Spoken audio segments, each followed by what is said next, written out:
Magandang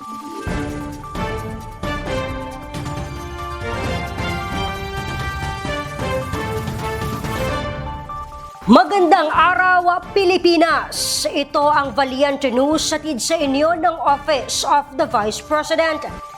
Ikinatuwa at suportado ng marami ang pagbabago campaign na isa sa mga flagship program ni Vice President Inday Sara Duterte. Narito si Brian Latasa para sa karagdagang detalye. Ang pagbabago, ang Million Learners and Trees Campaign ay isa sa mga flagship program ni Vice President Inday Sara Duterte at layunin nito na makapagtanim ng 1 milyong puno sa loob ng 6 na taon na naging paraan ng opisina upang labanan ang climate change. Ang inisyatiba ni Inday Sara ay suportado ng maraming Pilipino, kabilang na ang tagapanglimasuggala sa Tawi-Tawi Isla ng Mindanao.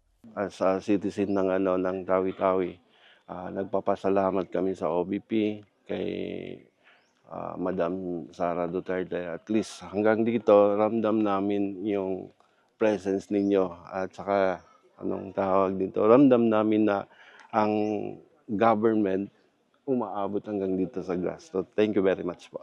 Ang minsay ko po, sana hindi kayo magsasawa magpunta dito sa bayan namin. At saka i-promote ninyo itong mga ganitong activities.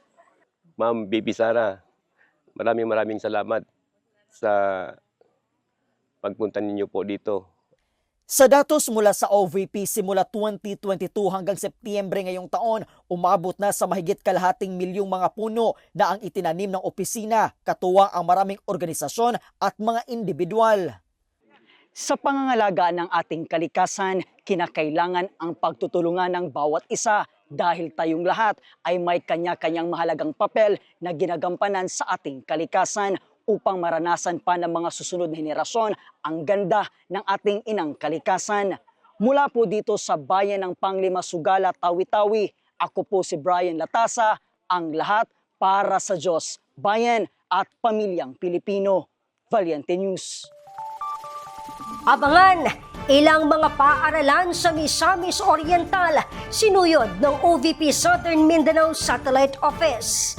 Ako si Claudette Loreto para sa makabuluhan, naninindigan at matapang na mga ulat at impormasyon. Maraming salamat.